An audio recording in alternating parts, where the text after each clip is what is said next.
सर्वांनी गद्दारी केली, विश्वासघात केला.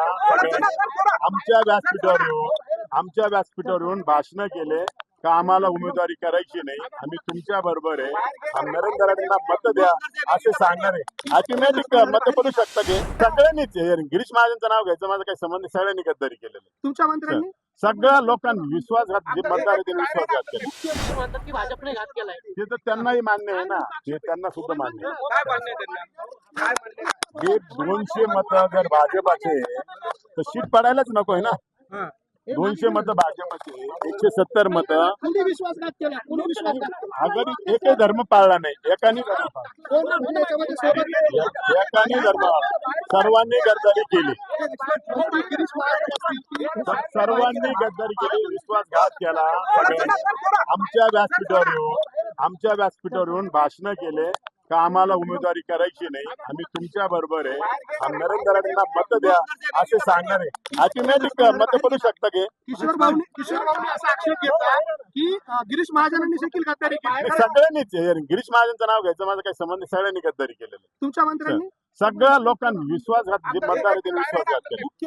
महायुतीमध्ये असून महायुतीच्या सर्व नेत्यांनी आणि कार्यकर्त्यांनी माझा घात केला, आतून त्यांना सपोर्ट केला आणि त्यांचे पेपर वाटून त्यांना ताकद दिली आणि महायुती आशेवर राहिले.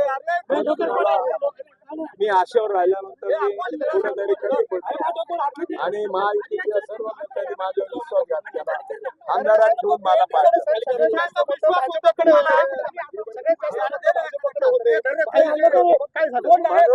म्हणून त्या नेत्यांनी माझा विश्वासघात केला, मला अंधारात ठेवून त्यांना ताकद दिली आणि माझी ताकद काढून घेतली. सर्व सुरुवातीपासून तुमच्या विरोधात वातावरण होतं. अनेक नेते सांगत होते की 6 वर्ष तुम्ही भेटत नव्हते आणि याचा खापर तुम्ही नेत्यांवर फोडला. आर्थिक बाबतीमध्ये जास्त प्रबळ असल्यामुळे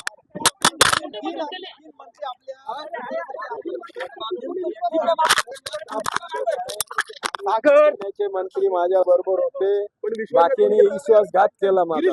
गिरीश महाजनने सर्व ताकद दिली.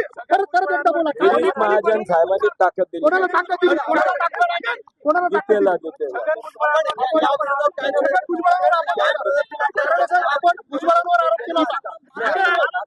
नरेंद्र